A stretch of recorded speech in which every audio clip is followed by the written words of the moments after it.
No, I like abantu bangaphandle, but they are more than thina esihlala inside. They overlap us.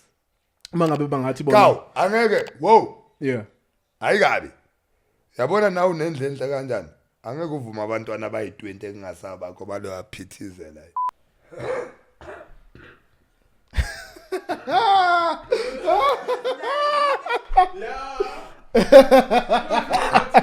Ayangena.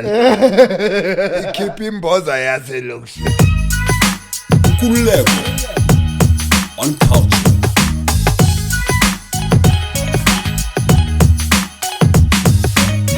Nkululeko on Cultr. Thank you very much for joining us on this brand new episode in this week. Today we have a very special guest. He's a man who's been watched hundreds and thousands of times on TikTok, on Facebook, on YouTube. He's a cultural phenomenon. A lot of people love hearing his points of view. So I hope you enjoy this episode. And unfortunately, we'll mix it up with isiZulu. If you can't really pick it up, tough luck to you. But we're going to enjoy this conversation. It's an episode with a random, regular human being who's found fame recently.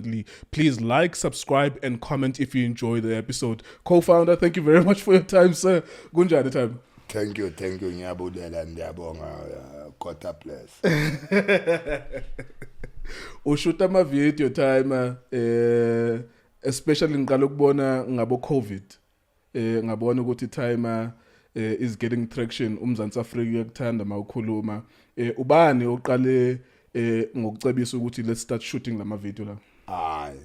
Yabona mfo amkhulu mina I do speak but because you are the great English teller me I will be as so kollega ngizokhuluma lento engiyaziyo. Yeah.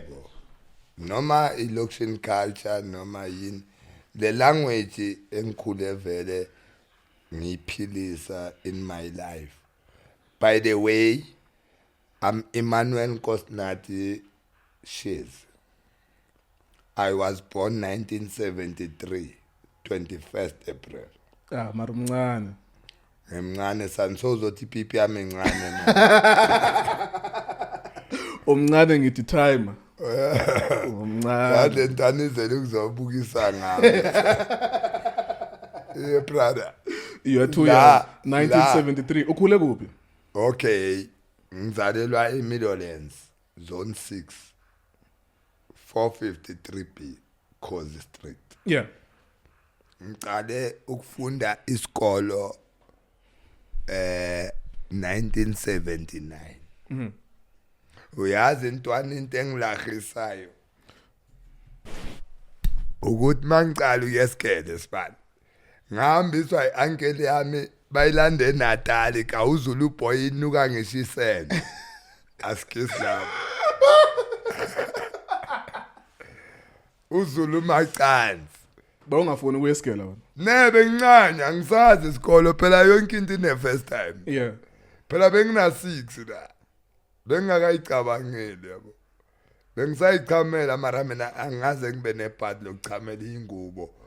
Baningi abotsotsi bakhula bachamela ingubo. Yeah, no, don't worry ngemic, ngibayakuzwa ngemic. Don't worry about it. So ingwenya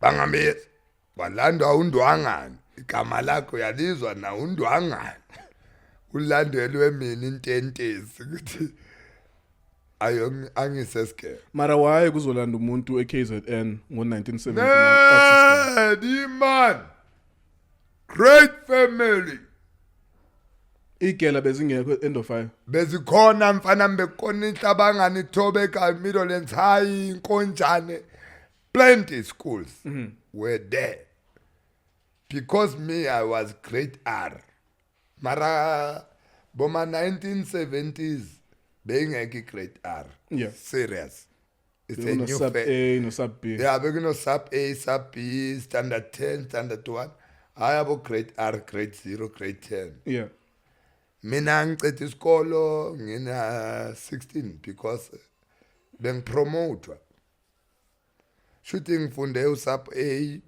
sap standard 1 azange ngifunde promote ngafunda standard 3 standard 4 azange ngifunde promotion ngafunda standard 6 u7 azange menze standard 8 u9 azange menze phuma ndoda.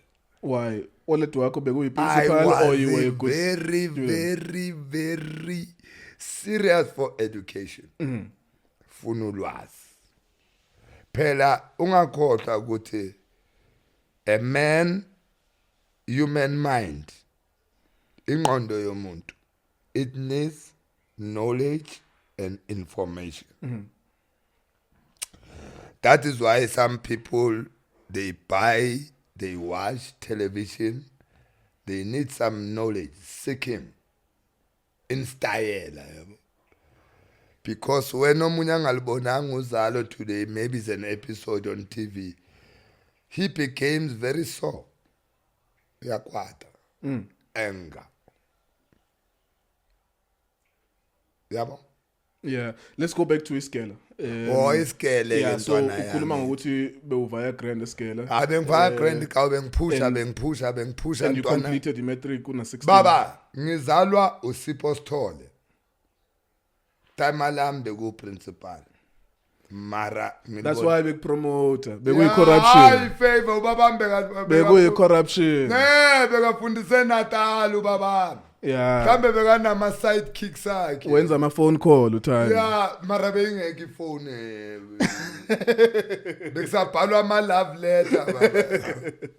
Okay, asiqhubeke ngale topic yesikela ne. Yeah. So uthi uqede una 16. Yes. Was that At Dr. Vilakazi High School. All right. So ngaleso sikhathi uthi bewuyi student esebright. Baba ngihlushwe insango baba.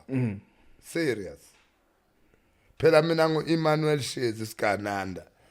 Kasheza uyibhemi insango ngoba ubaba bakho sathane noNkulunkulu. They khanda ama-clouds. And then noShaka Zulu, King Chaka. Uphuma kithi kaShezi ungahamba uyolanda ama-history books. They will tell you more than me say. Mina uShaka ngimbonile lezi ezami nawe sithu, hear me. There are private issues, there are general issues, there are people issues. La we are working, we are not personally. Okay. Uqhubekile ngesikela or usiyekile ku matric? Ngaqhubeka ngesikela ntwana yami. Itime lami bekuyi-manager RSA Printing Inks. Durban and End la eJohannesburg. Babami kawe isikole akasazi. So uyi principal kanjani? Hayi angithi nginabo baba bayi plenty. Angithi nawe oled la kokhona baba se next door umbekilihlo. Ukuthi hey manga khwehlela usikhosana hayi ngiyabungena umadlameni. Uyashaya kodwa time. Hayi baba ngiyakutshela nawe unokuhamba maraka ukhona icherry ehalelayo noma uhamba ngecherry yakho. No, angikhulumi ngomeni. Angikhulumi ngomeni. Yeah, ihamba kanjalo yabo. Okay, so after matric uthola ispan ku printing. Ngathola ispan ku printing industry. Hayi printing, bengikhanda ink factory. Sure. Ngisebenzela South African Printing Inks. Yeah, umlungu wami uFeldman. Sorry wayene skin cancer. Izifo zabelungu ama cancer nje yabo. Kwathothi uFeldman faneka move ayothola indawo lapho kunesi. Ngoba isikhumba sakhe besiphuma ilonda. Skin cancer. Kune blood cancer, skin cancer, mhlambe ne vagina cancer, isende cancer, ziningi. Or the vilapa cancer. Manje lentwana manje kwatholakala ukuthi So Feldman ungamla wakho. uFeldman Yeah. bekuyibhunu a-owner ifirm ink thina besupply abokhola cutting abo-console amafirm amakhulu abalance umzansi abo-continental bebasupportwa yimi ngina 21 1991 qala ukusebenza ngapha apply imedunsa ngenza imedicine bengifuna mina ukwenza angithi ngilabantwana mangithola umoya mina yasuffocate ngiba yabo ngiyastimeka yabo bathi noma ngathola iphunga elisnacks ngiyafa mina yakula mari perfume ngiyayithanda iperfume sure. so kwayenzeka So bokhuluma ngemedonsa ukuthi ya bengapply mntwana mina mfethu ngiyakutshela mina benginswembu nasekasi yabona ngisho yabo angifuni ukubiza amagama abantu because angazi noma we are online or we are live on television or on radio so fanele ngikhulume ngwabala amagama njengoba sokhulumile ngamasende ya shuthi mina ngiyi firstborn edlaleni so umntane firstborn uthola ubunzima yangizwa bhuti kanjani baba ngoba I firstborn umngani wayo umama nobaba the rest shall follow githi bekunabantwana abayi5 yimi firstborn ifili 2 babulawa yini bese ngigula mental disturbance okay according angazi I'm not a witchcraft angisunkulunkulu and angikhumbuli ukuthi ngathatha ummese ngiyigwaze mina I'm not brutus bekwenzakalani ngalenkathi ugula baba bengizwa ama voices like ukhona umuntu othi hey bese nami ngiyaresponda kanti entering madness bengafanelanga bayibiza ama evil spirit imoya emibi that is why abantu abanjalo they must go to church see pastors and bishops and reverends to pray for them so that demon can be cast and shall away because that thing is gonna use you is gonna be affect you for the rest of your life. Ithathe isikhathi singakanani? Even now it's still sticking on me because when I dream I don't dream as such. Nginokuphupha mina nje ngishisa abantu ezulu, sorry to say that. Sometimes ngiphuphe mina ngithola nechere engayazi. Yabo? Ene mangivuka ngisipemsele. So bathi hayi imoya emibi human culture. Akusinto abayibiza I-wet dream leyo. Yeah, hayi wet dream ayenzeke ebantwini aba over 18. Mara wena usenawo. I-wet dream yenzeke ebantwini aba less than 18 years. Yeah, I know. Yeah. Mara masokhuluma kanjalo. Bayibiza I-puberty stage. Yes. Yeah. And kunenye into futhi engithanda ukuthi ngiyidlulise. Sure. Engake ngayibuza enye ingwenya. Yathi yazi Mantenti wena co-founder. Bengakabi u-co-founder. Mina ngitholwe uXhoxa noThando. They find me. Yabo. I never be here without them. Sorry Africa. Sometimes yonke into inama njengawe like today we are having a studio. I never dream of having a studio. Angaze ngiphuphe ngise studio. But today it happens. No, but just on that actually niyapusha you guys deserve attention ngoba niyapusha umzansi uyabukela ama video wakho and the reason why I speak to the people I speak to is because they are doing something significant. Uma ngabe umuntu wenza umsebenzi obalekile namajita lana they're going to join us later on in this conversation. Ngizokhuluma nawo nabo ukuthi bahlangane kanjani nawo. A lot of people are watching you. Sure. Can we go back to indaba ye mental illness uthi unasikhathi sokuthi umqondo uphinde uhambe uphinde ubuye. Okay, it still happens today. Listen my big brother, let me tell you, it's better from the horse's mouth. It's me who are mental. It's me who have survived that difficult and hard human living kind. Firstly, it thing is torment. Dispatch. Ukudispatcha no storeman is like uthengisa isitoro mara ngendlela yabelungu. Shooting mina ngikhipha ama order ngiwabeke. Ngiyazi le yeBloemfontein leni yeVernaghen leni yeBenoni leni. So bewusespan. Yeah. Ngwa deployed disperse. Sure. Yeah. So mabahambile ngiphorekini. Ngiyahlala efemini ngingazi nokuthi ngiyaphi. Ngezwe ama voice bathi ya la emadlebeni kungena umuntu ka daylight bathi ya so uyasebenza uyasikhohlwa uzophela lo msebenzi. I-problem yami ngathini mangizwa le inner voice ngathi never should mina vele kawube ngihola hayi kabi. 1992 mina bengihola 4600 into namanje abanye basayifuna. Yeah. Mina bese ngivele nginazo. So angeke ngiblame umuntu because nama ngazi ngivele ngafaila somewhere. So kwenzakeleni the time you were hearing these voices. Mamela. Yeah.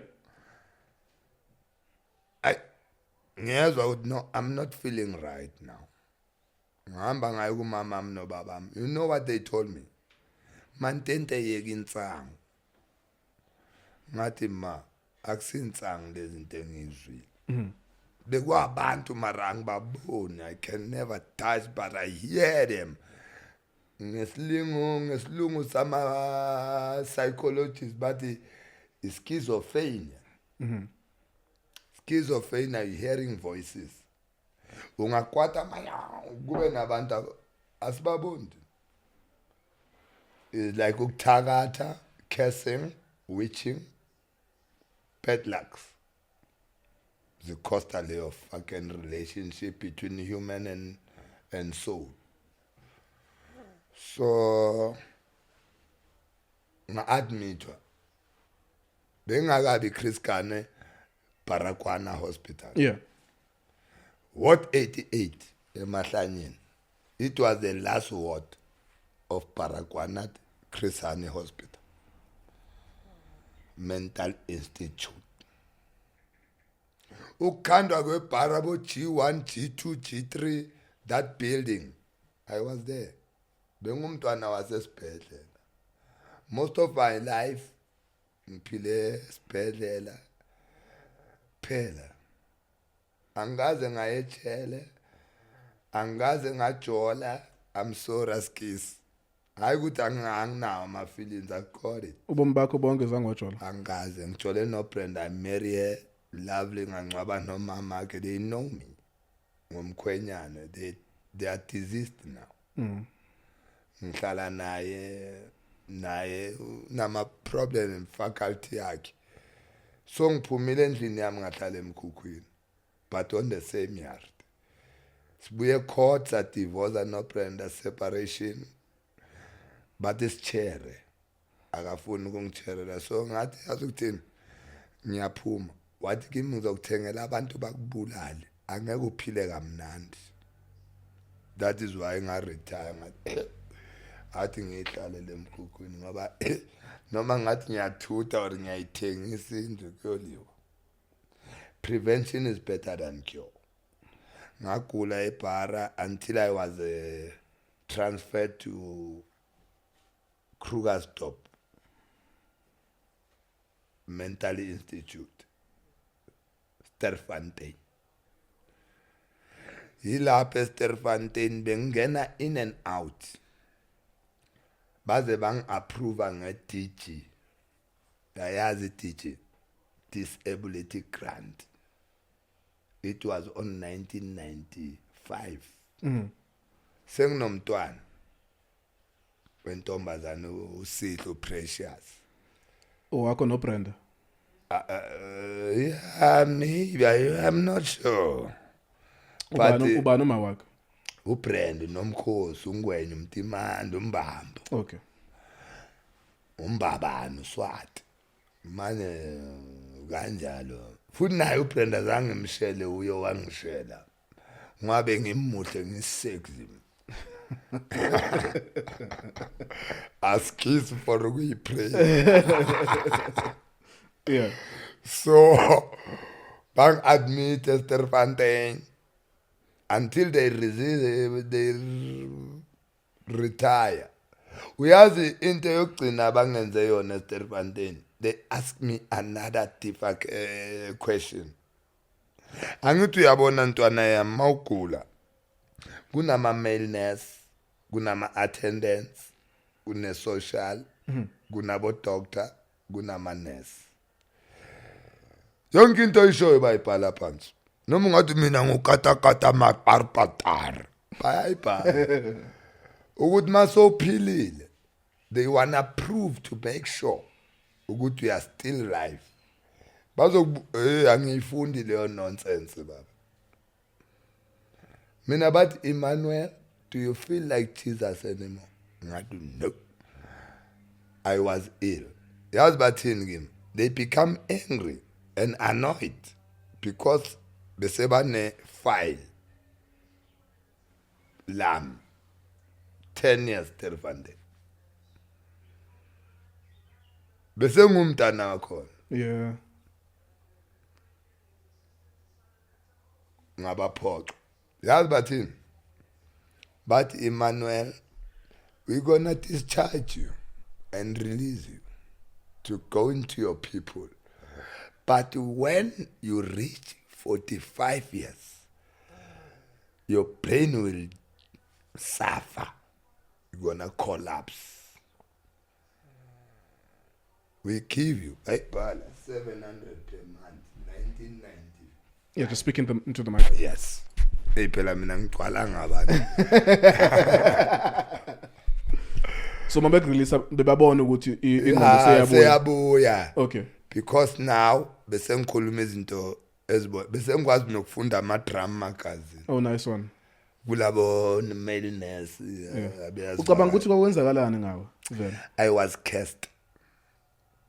Ayikabi. Mina ngeke ngahlukana kayi3. Usho ukuthini masisho kanjalo? Ngisho ukuthi ngeke ngabona uKing Chaka ngazibona mina ngina 6. It was witchcraft. Bebafuna ukuthwala ngami enhleke. Yabo. Kunalabantu ababenza ithunzela. Uthi ufile kanti awufanga. Uthi uyasebenza kanti awusebenzi. Usebenzele enye out or kwenye indlu. Njalo uphupha wena usemsebenzini. Mara kini kulanjiwe. Ama cross ayawaphatha imali mara mawuvuka ucela ithuba ophe ebantwini. Uyasebenza. You see me? Ngoba people live about thoughts, motion, spirit. Batila ngespirit. Uyazi khona abantu abakubonayo ukuthi ucabangani. Like prophets, zangoma. Ngicela ungixoxele kabanzi ke timer ngokuthi i-recovery yakho njengamanje umuntu olaphekile. Are you okay? Mental health wise, how is day to day for you? Ukuthi every day uphila kanjani njengoba nalo every day. Sometimes you see, because I'm lonely, I've got no friends.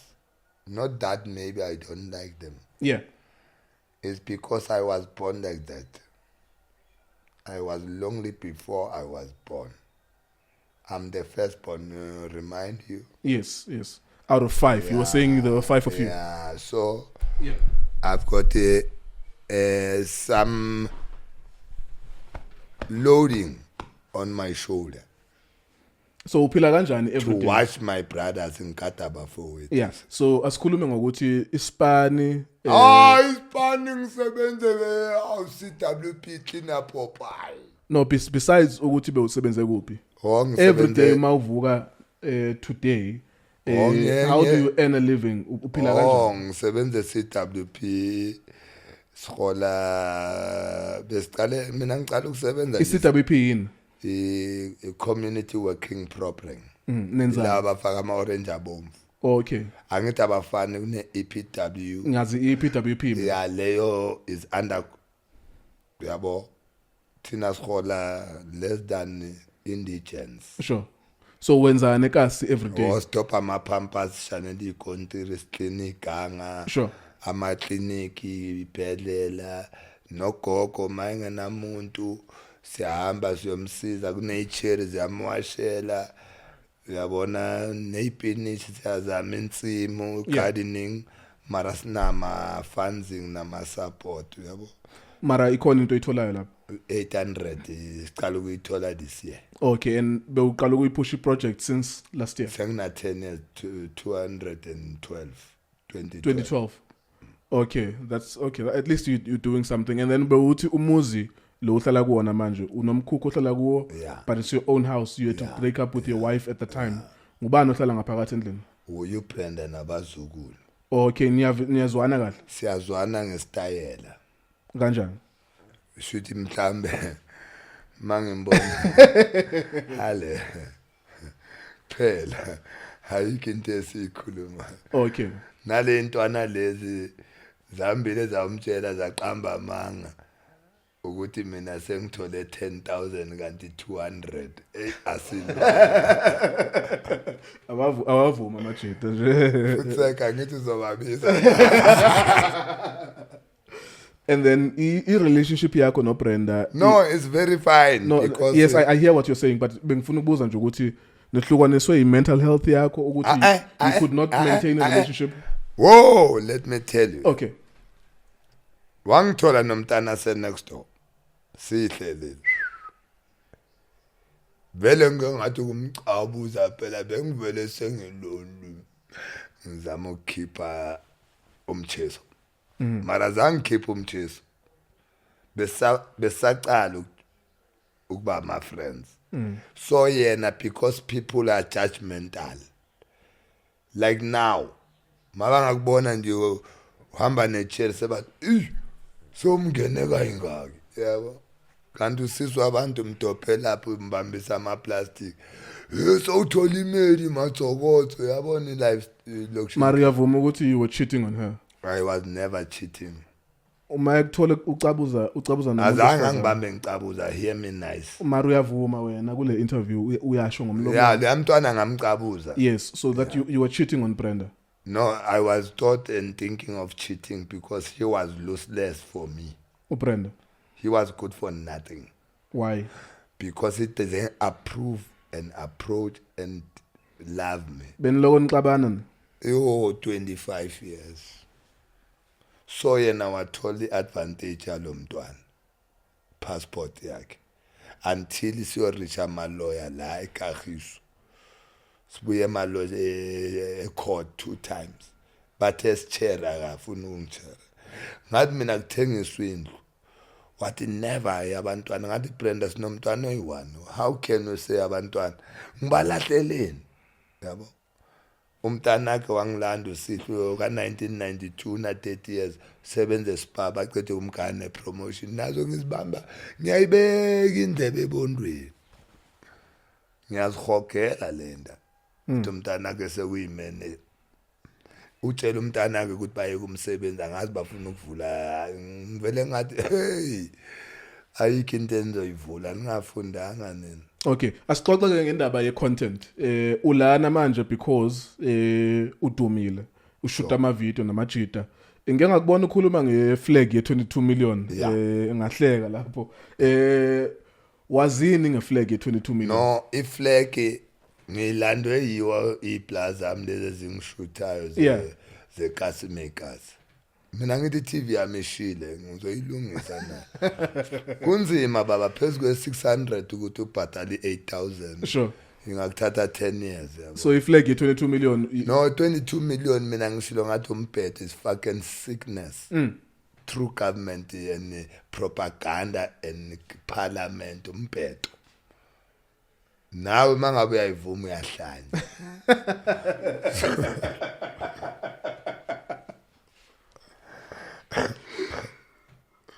So baba but izoba nkulu iflag izolingana stage. Uyazi ukuthi ukuchinja kweflag kuchinja izinto ezibhayi. Kuzochinja necurrency imali. Kuchinje neparliament. kutshintshe negama lomzansi mhlambe kuzoba iBujumbura asazi baba No, Bujumbura is a name of a city. yeah yona leyo eBurundi. sengiyasho kuzoba iRamaphosa's nation Yeah, maybe. ingasabi South Africa Yeah, maybe zoba because iRamaphosa. even if you can go and ask Queen Elizabeth he knows South Africa through Mandela and some Bishop Tutus there. Yeah. When uyayijabulela idemocracy yase South Africa. No, it's very nice, but it puts on risk abantwana base South Africa. Usho kanjani? They are under pressure. There is more influx of xenophobias. Uyabona eGerman there was a mending wall, German wall. Liphulweni. Last year, 2017. The Berlin Wall kudala bayophula. Yeah. It was how many years old? Yeah, I don't know how many years old, but it's 400. So when awufuna abantu bangaphandle baze la. No, I like abantu bangaphandle, but they are more than thina esihlala inside. They overlap us. Mangabe bangathi bona. Kaw, angeke, whoa. Yeah. Ayikabi. Yabona nawu nendlenhle kanjani? Angeke uvuma abantwana abayi20 engasaba ngoba lo yaphithizela. So endlini yakho. That thing nje abantu it baseZimbabwe. was made to be baba. Whoa, wonke umuntu street baba. Nawe nje ngikutshelile. So uhulumeni kumele enzeni? Uhulumeni akakhanda iGerman wall mangena 10 yamashangana singaboni 50 yamashangana. Yeah, just speaking to the mic. Oh yeah. Amashangana abantu bethu. No, asala amashangana Amatsonga abantu mara bethu. mfo. Amatsonga abantu bethu. La kusemzansi baba lezi zinto zizonde kudala noma ifika la wena uke walala nomfazi weshangana. No, don't insult people. No. Abantu abangamatsonga abantu. Nomfazi weChina wena. Uqawuta ngakubrush isibele. Angumfuni umfazi oshayina mina. Mina ngiyamkhalela mara it's difficult. It's another brand for me. Hayi, ngigrand. Yeah. So these men say they banabantwana more than us. Thina abantu basemzansi sisaba ukuzala ngoba siyazi asisebenzi. Shanga 1 babiko. Yena uzala 20. And akasebenzi. Angithi ukusebenza kwakhe yini?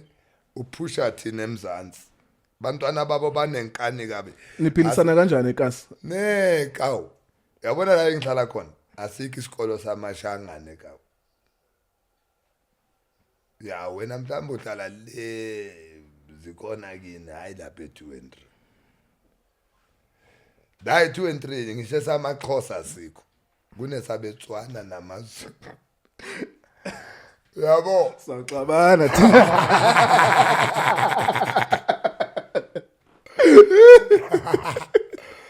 Yabona kaw. Noma ungaba nomngane kaw. Kunesikhathi lapho kini baphakele wena iplate. Uzobuza umama liphe likamngani wami. Nizoxabana netime. Yazi bazokutshelana. Lo muntu unekuba kaye kuba. Asali bomngani wakhe mara manje. La ekhaya. It's enough. Akekho kwi-budget na kwi-memorandum. Umngani wakho either wena nidla no2 naye. Uyithothi uyabheka lenje yahlafuna ngeka. Ene kunzima ukumxosha. Yeah. You love this guy. Yeah. Uzomxosha kanjani? It's better time up. Make it play ngizobona kusasa. Speaking to the microphone. Besingwenye ithini? Akawenza suka ungabe ugaya mina. Kanti wena avoid yona. Yeah, There was sometimes no, I in hear life, you. You make a very good example. Yeah, sometimes in life kunezinto ofuna ukuzenza mara kunama boundaries. Yeah. Asikhulume ngekasi ke. Yeah, yabona ikasi. I want to ask you a specific question ngekasi. Yeah. Kunjani manje kasi kundaba ye crime nama rape nani because but South Africa is dangerous for abantu besimame manje. Yeah, hayi manje baba yekile angithi uRamaphosa mayiqhubeka cima ama 350 uzoyibona imagic. And namazino foba hayi ukuthi bawayekile le ntwana lezi saba planet. You understand? Yabona ezinye izinto mnganami zifuna ukulungiswa sihlale sonke phansi khona manje mawungathi emhlabeni asihlale sonke sithule 3 days uyathi uNkulunkulu singambona ka uzomanga ublo msindo wale impukane uzovela mara ngikubuza ngekasi ikasi safe hayi kasi lami kawuli special kawuli ishota ngegarage nemall nje kuphela otherwise ngiyababona intwana zami omunye ukhuthele ngembona ayina ne-underpend ngathi ngathi angeke ishe baba wathi ngiyayistima steam iron ngithi manje ibonwa ubani underpend athi chorium uyamthanda uRamaphosa ngiyamncanya kawo is our father is a good president bonke ba right kawo ugood ngani yena ugood ngani is because he's a billionaire he can afford uku-afforda ini angasichaza ukuthi thina simazi asimceli so usho ukuthi lama 350 aphuma kuyena emaphaketheni wakhe uyabona ke mfana ufike kahle ke kune national funding skoto sasemzansi esashiwa abo Jan van Riebeeck nabo King Chaba nabo King Cetshwayo nabo Oliver Tambo ingudlu skoto siphethwe yibo lapha eParliament bayakwazi bona ukufida nabodwa ingoba sibaningi ka Maruthi uyamthanda uRamaphosa ngizomzondelana umakhala embunguni ishimane senkosi phela uRamaphosa kawu uyibillionaire akanandaba nathi uyazama ene futhi azange azibeke bamkhetha that's a good point uRamaphosa uTokyo Skhwale Patrick Motsepe they qualified to be president angakusupportela abantwana abakaba 100 ungakhiphanga neshelini esikhwameni sakhe did you know that that's not true it's true that is not true because uRamaphosa cede ukuthenga inkomo le Ethiopia yazi inkomo yakho neyi1 emalini 100k ama million ayo okay uthenge ezi10 lezi zama Ethiopians yabona nayo nemali nje yokudlala yeah all right asivale ke before sibiza amajeta ne let me ask you something ubomi bakho bushintshe kanjani manje because abantu bayakubuka kuma video uyakwazi ukunavigate kaze uhambe kahle unokubona abantwana mhlawumbe bafuna ukuthatha izithombe how is your life now njengoba usho no kuyayenzeka ukuthi mina am shot ngecamera yami phone no sengisho nje ukuthi ingane zikubona zikubona ngefone indaba noma ngingaba nayo chief bazongirasela ebusuku ngingasalali kufanele ukuthi bangithakatha yeah so mina le nto ngayishiyela boXhoxa nabo mara ngibuza time njengawe mawungaba imanager yami umsebenzi wakho ukukhathalela that's fine mina wena uzongilanda mangabe bafuna mina personal like today yes ngicela ukubuza lo mbuzo bayahlangana nami vela abantu ngicela ukubuza lo mbuzo yeah ngiyacela kunjani ukuba wena manje njengoba ushuta ama video ufamous bakuphatha kanjani abantu hayi angabe famous angiholi mina ngizoba right mase ngihola yezwa mngana yeah kimi nje kusafana nomdlalo yabo I'm not sure ukuthi lento is until today ngibona nje ngathi into serious yeah mina bengicabanga ukuthi nje siyayijokela siyayidlalela yeah no it is serious because ku TikTok ngoba I'm not into that thing yes when uyibona ama numbers angiboni you can yabona ke umuntu ohamba nesipili yabo yeah and iqaqa lisizwe kunoka ngesizulu awukwazi ukuzibona ukuthi unenduna etshekile or nomlomo omkhulu noma ifinyela luwele ngapho uyobona umngani wakhe mangale lahi ingonyandi ka ngiphuza ikholi yami yeah no grand let me call you manager thank you that was a nice one. I hope you guys enjoy that. I'm going to speak to their managers now. You can come through as well. Just go that side. Just to talk about the business of what they're doing because the guys are super famous and they do TikTok videos and a lot of people are watching those videos as well. So you guys just need to understand the lessons. Ukuthi how are they shooting the videos? Who's behind it? Who's the manager and the cameras and everything else? Gents, thank you very much for joining us. Just introduce yourselves. Ukuthi ubani nenzani for timer. Danko.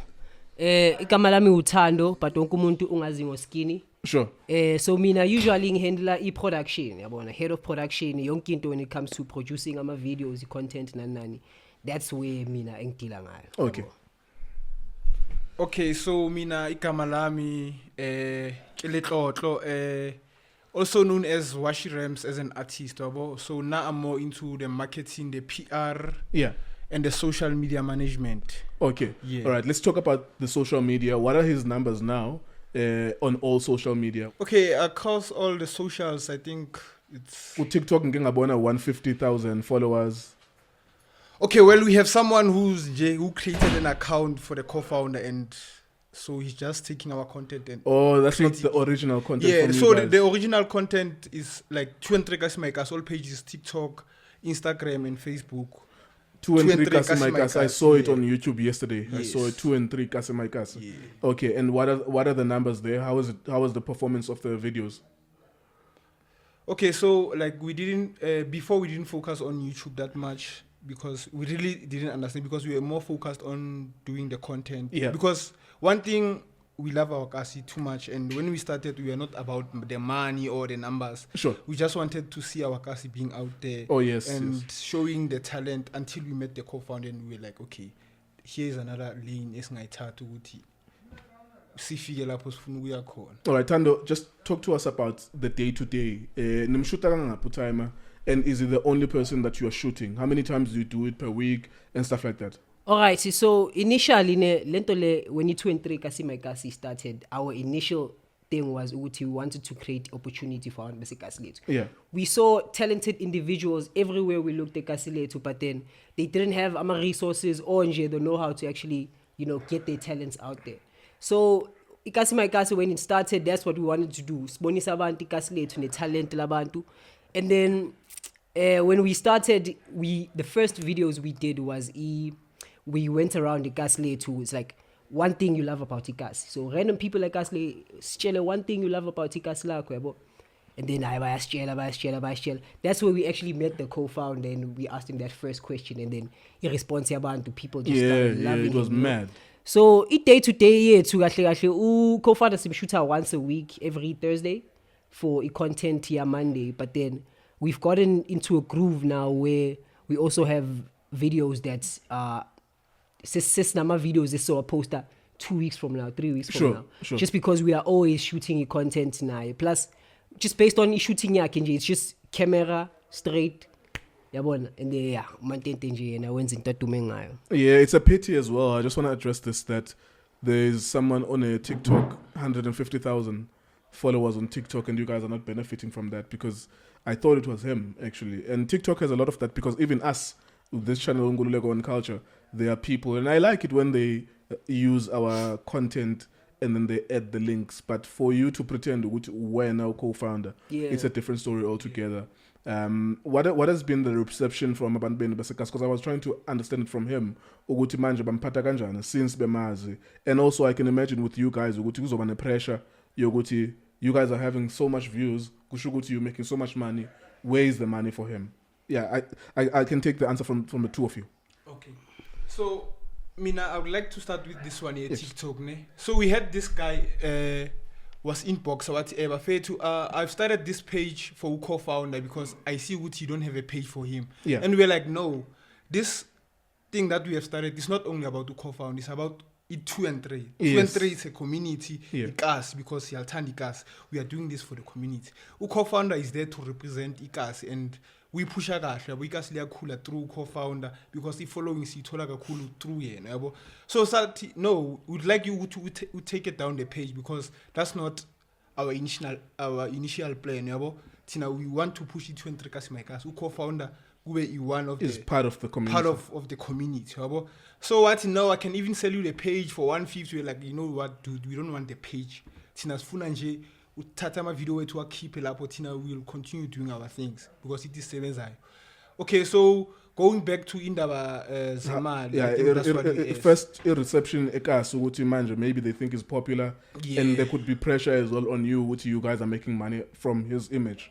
Yeah, we always get people about okay. There was once a post about okay, whoever took Umshezi video, because Prince KB posted the video, and but okay, thinking okay, because a celebrity posted the video, meaning now we are doing man. Yeah, and they were like, okay, whoever is taking Umshezi the video needs to pay Umshezi, and we were like, okay, they don't understand this thing. So I guess responded to anyone. Yeah, we usually like as a respond because Tina says good things, and we are open. Good co-founder. No brand bekakhuluma ngayo siyakhuluma naye simtshela ukuthi siyenza kanjani yabo. So I don't think ukuthi ku-important ukuthi sitshela abantu ukuthi imali yethu yenza kanjani, but we do have ama gigs. Sure. So ayenzayo, like we had another podcast, and then siyazi ukuthi sebenza kanjani, and then co-founder naye sambonisa. We even met with the guy samtshela ukuthi okay, this is how we doing things, and this is your cut and this is our cut, because we do most of the work. Also maga invite with gig, there is a potential of making income. Yes. Okay. Yeah, and the futhi into engifuna ukuyi-add is ukuthi abantu abaningi aba-understand the whole business around yonke lento lena yabona, babona nje co-founder phambili, and then bayasho ukuthi okay, kuyasho ukuthi okay uye vele uyeletha yonke imali, and aba-understand ukuthi there's a whole, we produce these things yabona, siyamshoota khona ezinye izinto enye sinibonise zona. This is his package, there's work behind yonke lento lena, so abantu aba-understand lento leyo. I remember this one instance where njengoba besaqala nje ukugain traction, uBrenda yena umfazi wakhe, she came, she's like okay bafethu umantente niyambhadala njengoba nibusy nimshoot yabona. And then we had to sit down and explain to her ukuthi no, kahle lana thina sibone i-opportunity because umantente u-unique, you understand, abantu bayamthanda, so let's work together sibone ukuthi singaya kuphi. But at this moment ucela ukuthi mina ngibhadale ngihlala, like I live 5 houses away, and nami I'm recently unemployed, ngizoyithola phi imali, plus at the same time phezu kwaloko futhi siyashoota, siyahamba siyomtshela ukuthi okay kune gig kanje, abantu bafona ngathi yabona, siyahamba, we try to make sure ukuthi he's there on time and stuff like that. So abanye abantu abayiboni lento leyo, and that's just ignorance nje. Yeah, I think just to, because I'm in the space of content creation with Itiski TV and its success as well. I remember the first time I took Kanye to cover my matches, I realized ukuthi it's going to be very difficult to make him commit to this thing, singanamali. And what I did with my partner, Jason Oingamla, was that we had to find a white guy who has money, or whoever had money, ukuthi pay Junior Kanye and pay videographer yetu, cameraman wetu. Because in a nutshell, out of nothing, ayikho imali. I get it. I get your journey. Man and shooter, ayikho imali. It's when you upload and someone becomes more popular. Mabenbiza for our gigs. That's where you can be able to make money. Tina, we made our money through ukuthola ma sponsor kula ma video. We got a World Sports Betting on the video, so that we were able then to pay everyone, started employing more people. It's not like mawuqala shooter at the beginning there's money, just because umuntu une 100,000 views on one video and stuff like that. So I completely empathize with you guys. I understand fully the journey as well. In terms of him, it's him and other people now featuring. Who else are the other talents on the Nbabona ukuthi abantu bayabathanda ku 2 and 3 Maikas? Khona uButi School, Baba School, we out here great guy, and then he animates the character ngathi ubuya Mozambique nalelingo yabo, you understand, and people just they love him, he's fun, you understand. And also we also don't want to we also like khona show sibizi udume ngani yabona, where we go around the kasi sithole abantu abantswembu, like there's this one kid ushaya i-label kasi limit. So we build shows around that, says good okay, so thola umuntu ozoba ipresenter. Sure. Tomazana Udineo uyasipresentela. ATSC, one of our good friends, he makes the music. Wonke music ozwayo from Ikasi Maikasi is made by him. So out Kasi now. So opportunities are not only coming from the people you see on screen, but even the whole production outside that. Yeah. Can you talk about the future plans for Kasamaikas? You were saying Uguti, co-founder is not the only person, and Utando just explained to us Uguti, there are other people as well. Do you want him to gig more? I mean, let me make an example with Uzoto Abantu. Uguti, Berai dancer, half naked. She built a profile around that. Every time she goes to gigs, she would just go maybe ad lib on top of the song at dance, but that became a thing. Yeah. So what is the overall long-term plan when Angabantu Ben? Do you want them to all be invited to my gigs? Mayenza a gig with timer. What does it do really when it gets there? Yeah. So ngacala like because mo check out my content with we have a content which is Shezi Show. She posts every Monday. Sure. She's co-founder, and then every Friday we have something like different things. Topic. Yeah. So that's what we do. Like we try with abantu basekasi like si tatika si beke lapho sonke. Everyone simniki chance ukuthi into odume ngayo woza uzosibonisa, and then we take it out there because akunamuntu oke wa represent us. We have like soccer stars from Ikaslet, but no one knows ukuthi baphuma 2 and 3, and we are proud to say ukuthi baphuma 2 and 3, but yeah, askagazu anywhere bona basho ukuthi. So that's what we are pushing. So and the other thing ukuthi ukhofana, I don't think siyafuna ukuthi sim own ahleza nathi. We wish ukuthi simtholele something ezomsustain forever and abe big without us, but at least siyazi ukuthi usibeke somewhere nathi as 2 and 3. Not to say 2 and 3 kasi my guys. 2 and 3 as a community. Yeah. Because into ngisho ukuthi like the whole reason we started 2 and 3 kasi my guys, we felt ukuthi aside in lethu nje asinama opportunity, and ukusebenza so yithi so ukuthi nathi okay, so we besides 2 and 3 kasi my guys, we also do music. We started our own genre which is called tribal music. Sure. And then asina platform ukuthi singayikhulisa with the hopes the 2 and 3 kasi my guys is one thing is ukuthi like ngakhula out of 2 and 3 kasi my guys. Yeah, so that's one of our future plans nje. Yeah. And then futhi enye into, ultimately we would love ukuthi amakasi wonke ayafana. One thing we noticed when we started creating this content is a lot of people basemakasi, umuntu wase somewhere Natali, they relate to the content because amakasi nje they are just structured in the same way. So Tina, what we would love is to profile 2 and 3 in a way that it becomes a tourist place, where people come and they experience ikasi at its raw, natural form, at its most authentic. Sure. So that's what we would like long term. And the futhi also we would like to ukuthi sibone ikasi maikasi Eldorado. Kasi maikasi. Oh yeah. Almost like a franchise. Yes, 100%. Because talent.